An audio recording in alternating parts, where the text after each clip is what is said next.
Hello, my friends, and welcome to Coverage Confessions.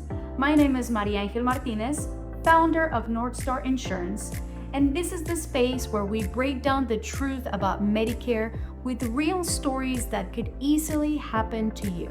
And we talk through things in a way that actually makes sense. So what I'm going to do is give you honest answers, help you avoid costly mistakes, and guide you to make smarter decisions about your healthcare coverage. So let's get started.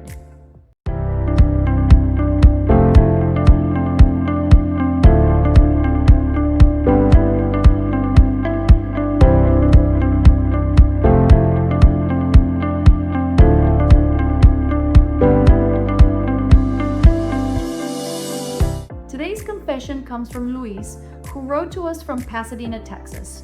And he said, I chose a PPO Medicare Advantage plan because someone told me that it was better. But honestly, I don't really understand why it's better. I just went with it. And now, I'm not even sure I made the right decision. Can you explain the differences to me? Honestly, Luis, this happens all the time. People will choose between an HMO or a PPO without really knowing what either one of those mean and how that choice will affect them once they start using the plan. So today, we're gonna clear it all up. We'll go over what each network type is, how they're different, where people tend to get confused, and most importantly, how to figure out which one actually makes sense for you. So let's start with the foundation, because if you don't understand this part, it's almost impossible to make a good decision. When you enroll in a Medicare Advantage plan, whether it's an HMO or a PPO, the first thing you need to know is that you cannot just go see any doctor that accepts Medicare. These plans work with what's called a provider network, which means doctors, hospitals, and clinics that have signed a contract with your insurance company to provide care at a certain cost. And whether or not you stay within that network affects everything. What doctors you can see, how much you'll pay, whether you'll need authorization or referrals, and even what extra benefits you qualify for. So let's talk about HMO first. HMO stands for Health Maintenance Organization. They're a more structured type of plan, and I promise that it's not necessarily a bad thing. I'll give you many reasons to prove it throughout this episode. With an HMO, the first thing that you need to know is that you're required to choose a primary care doctor. That's the doctor who manages your care, keeps track of your health, orders tests, and refers you to specialists when you need it. In most HMO plans, 3 things are true. Number 1, you can only get care from providers in your network. Number 2, you need referrals to see specialists. Number 3, you can't go out of the network unless it's an emergency. Now, here's what a lot of people don't realize about HMO plans, that they offer the most generous extra benefits, which are things like more comprehensive dental coverage, higher allowances for over-the-counter items, included transportation to medical appointments, bigger vision benefits for things like glasses, and even things like home-delivered meals after a hospital stay. And you're probably wondering why that is. And it's because the network is more limited and controlled, so the plan can negotiate better prices on your care and use those savings to pour into richer benefits. So if you're someone that stays in one city year-round, sees the same group of doctors, and wants to get the most value for your money, a good HMO could give you more for less. Now let's talk about PPO plans. PPO stands for Preferred Provider Organization. This type of plan is a lot more flexible because you don't have to choose a primary care doctor and you don't need referrals to see any specialists. And the part that attracts most people about PPOs is that they let you go outside of the network if you need it. And that sounds great, doesn't it? And in some ways, it actually is. But here's the problem, or here's something for you to be cautious about, which is what happened to Luis. A lot of people never really get a full explanation of what a PPO is, and they hear that phrase that you can go wherever you want or go see whatever doctor you want, and nobody thinks to ask what the costs are when going out of the network, and they are not the same. When you use out-of-network providers in a PPO, a few things can happen. Your plan may have a deductible for out-of-network services. Your copays are usually much higher than in-network. Your maximum out-of-pocket limit is more than likely going to be much higher when you go out of the network. And in many cases, the doctor can bill you the full difference between what they want to charge for a service and what the plan is actually willing to pay. So yes, you do have a lot more freedom, but if you don't do your research ahead of time, that freedom can get expensive very, very quickly. Now, you might be wondering, who's a good fit for a PPO? So let me give you some examples. People who split time between different cities or states, who maybe spend part of the year with family elsewhere, or people who have very specific doctors or specialists that aren't in most local networks and are willing to travel to get the care that they want from a bigger city. People who want the flexibility of being able to go in or out of the network, but don't want to pay a premium so high for a Medicare supplement or Medigap. In those cases, a PPO can be a smart option if you use it wisely.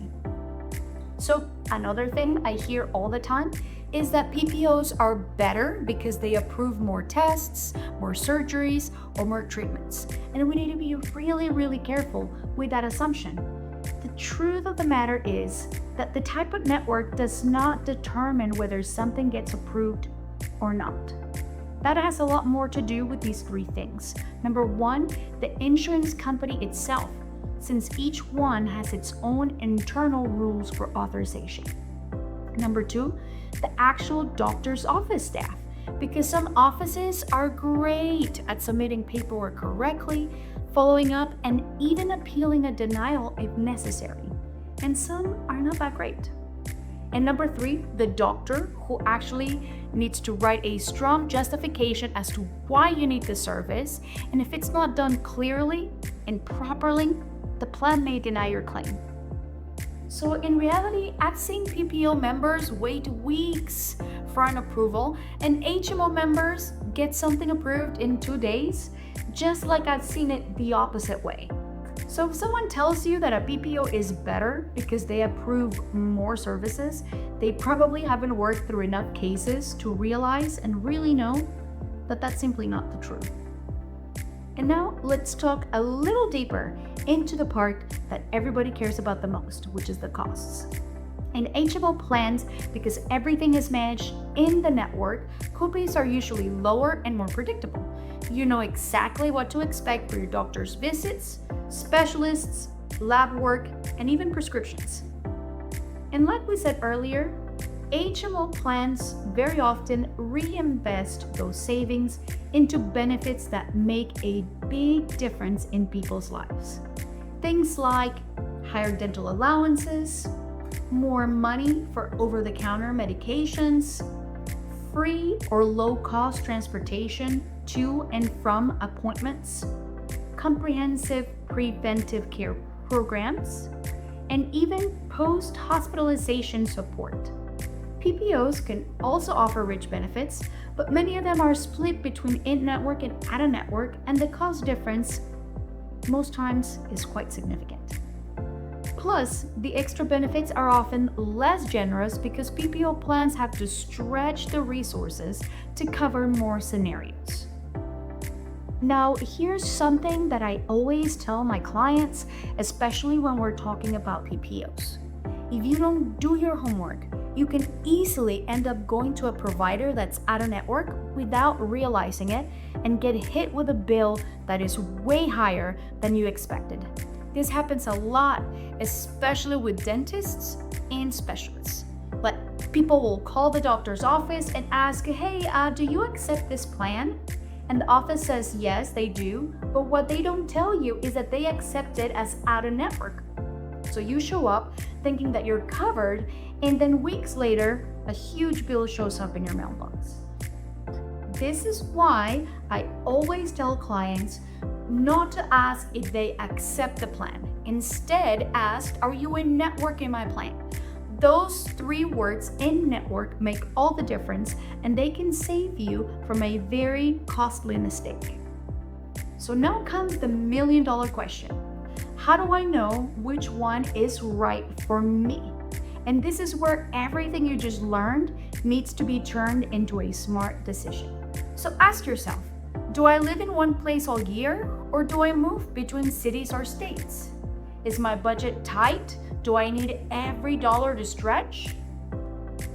Do I value organization and extra benefits, or is provider flexibility much more important for me? Do I have doctors I absolutely want to keep, even if they're out of network? And am I okay paying more for the ability to go where I want, in and out of the network? So if you're pretty steady in your city and all your doctors are in network and you want to make the most of your plan's benefits, an HMO could probably be your best bet. But if your life is more mobile, if your medical needs don't fit easily into a local network, or if flexibility is your top priority, then a PPO might be the better option for you. So let's wrap up with a quick side-by-side to help you see the difference at a glance. And while you look at this, please remember that it's not about which plan is better. It's about which option is actually better for you. So go ahead and take a screenshot if you need it so you can review it more closely at a later time.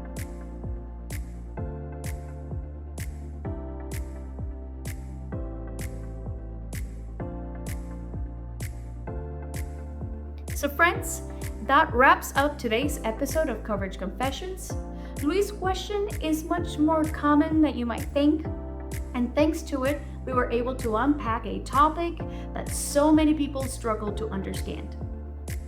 And like I always say, your Medicare experience matters, and your story might help somebody else. So if you have a confession to share or a question that you've been sitting on, drop it in the comments or send me a direct message, because I would love to hear from you.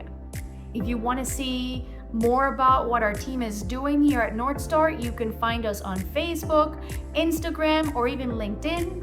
Search for Northstar Insurance, or email, call us. There's many options.